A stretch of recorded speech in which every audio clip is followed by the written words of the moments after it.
هذا عويد حريران الله يرحمه، كان بالسجن. عويد حريران اليمني الجعفري العليزي الله يرحمه ويغفر له، رحمة المسلمين.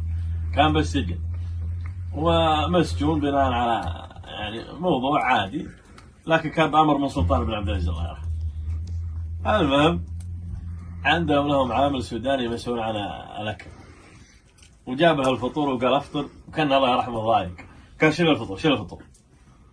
رد عليه السوداني، المهم انه يعني رفع صوت عليه، قال لا تزعل يا عويد، انا مو هو اللي ساجن، كل ساجنينك عمام.